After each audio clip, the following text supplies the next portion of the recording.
forward to getting back on the field. The practice field tonight, obviously had the week off, got recharged, and looking forward to playing on Saturday against a tough opponent. Coach Rule's done a great job, with the football team there, 5-1. Impressive team on tape, giving up 11 points a game on defense. A veteran outfit. And offensively, big offensive line, big tight ends, play a lot of guys, really skilled receivers, a lot of good running backs, and a mega talented young quarterback. So, but as always, it's more about us and what we do. You can control what we can control. Having a great day today of preparation, stacking good days, and it's an important game because it's the next game. That's why it's an important game. It's this game. And we're looking forward to it. Questions? Zach, on your left, and Miz.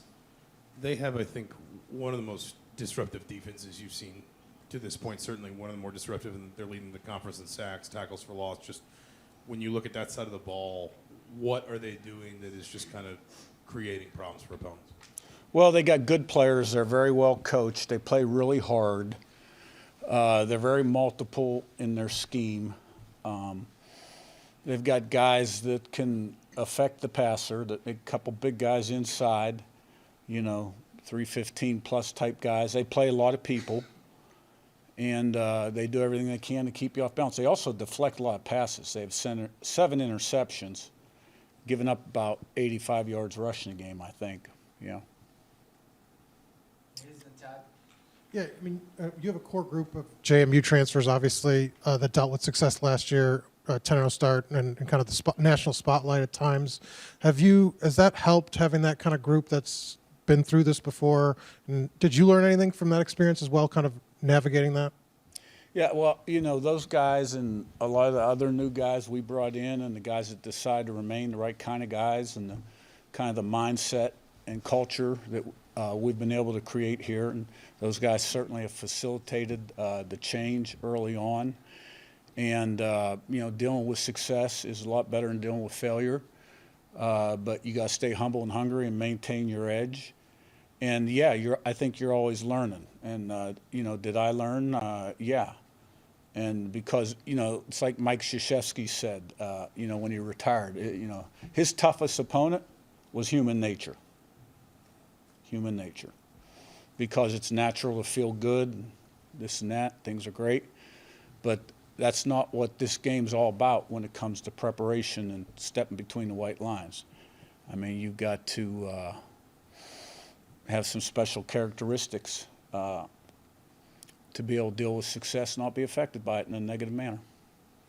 Todd in front and Seth.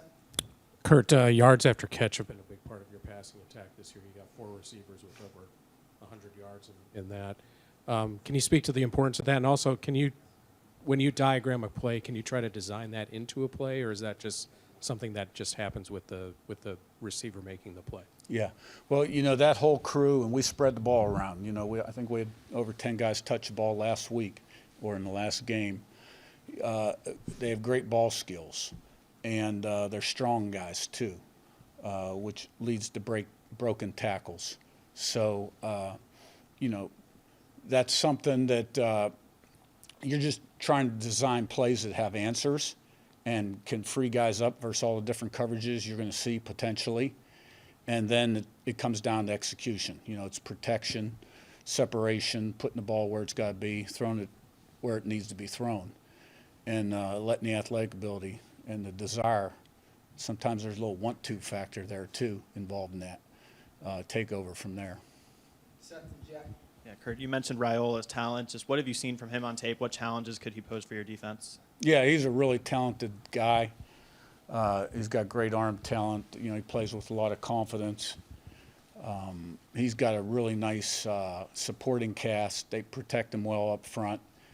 They've got one receiver, 6'4", 225, and can really go, deep ball type guy. And schematically, the staff does a really nice job of they don't put too much pressure on him. They're balanced. They want to run the football, good play action pass, get them out of pocket, change the launch point. So I think they've done a tremendous job with him. Jack in front and Zach B. Hey, Curt, how's Jalen Walker doing after leaving the Northwestern game? And I guess that position as a whole, how do you feel about the depth you have there? Yeah. You know, Jay Walk is a guy you never count out, and I expect him to be full speed on Saturday.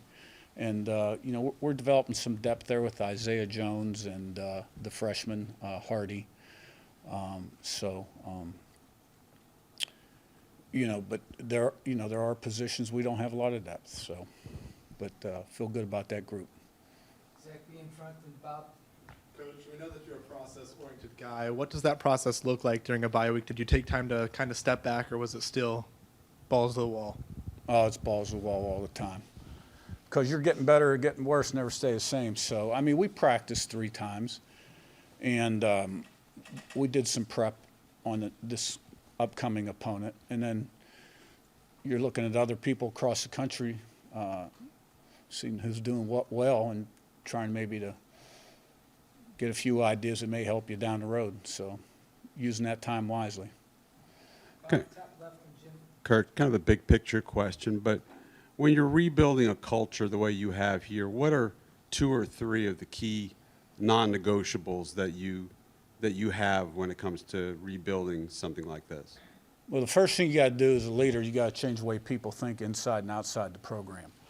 And then you got to have a blueprint and a plan. You got to have high standards for everything you do. High standards, expectations, and accountability, and consistency, day in, day out.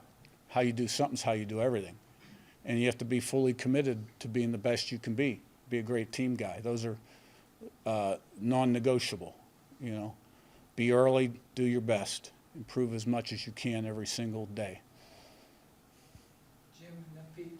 Coach, I know every game's important, especially from here on out, and the crowds have continually grown. A sellout announced a week and a half before the game.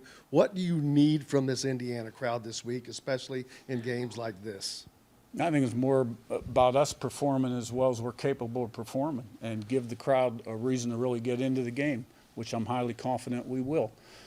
You know, we have up to this point every time we've gone out, and a lot of confidence in this group. It's an experienced group, high character guys, and you know, we feed off each other. Pete on your left and Ken. Yeah, Coach, the quality you're getting in special teams, kicking, punting, how much of an edge does that give you?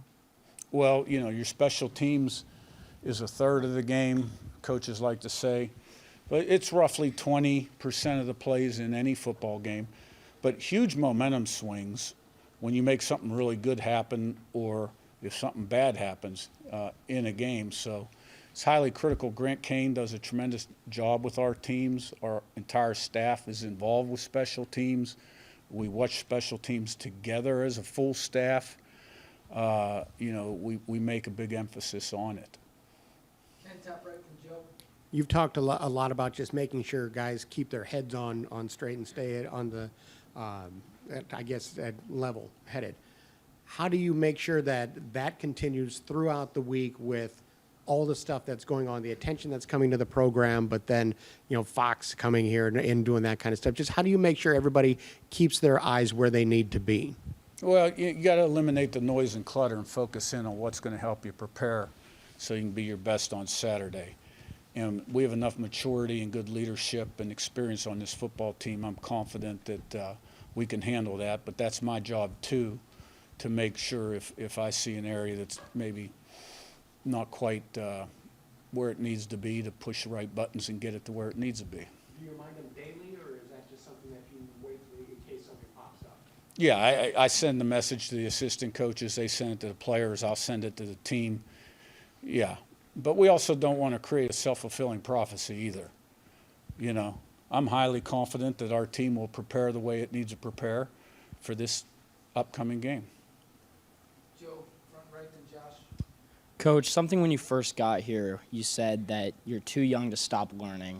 Midway through your first year, what would you say is the most valuable piece of information that you've learned up to this point?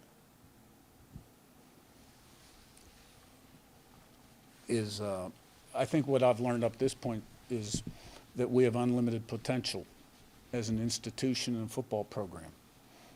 And that if you commit daily and do the things you got to do to be successful, that there's no self-imposed limitations on what you can achieve. Josh, on your right, and we'll wrap it with these. Coach, you have success after bye weeks at James Madison and prior destinations. What goes into that? You said balls to the wall in preparation. Do you feed off of what you did the year before, or is there anything different you're doing this year? Yeah, I just think we have a way that we do things, and we have a way we do things during bye weeks, and then we have a way that we do things the week after a bye week, and it really doesn't change very much. It's not quite as intense during the bye week, right? But we still have a structured routine, and you know, when you got good players, you have a better chance to be successful. Elise, on your right. So at the first game, they handed out shirts with your name on them, and since then there's been all kinds of other designs that have been going around. What's your reaction to your popularity here around Bloomington, especially with the student body? You know, I made a couple comments when I first got hired. I was out there on a limb a little bit. You know, I felt like that's what I needed to do. And I think it's more of a reflection on how the team has played and the success that they've had on the field that's gotten people excited, and this is just a byproduct of that.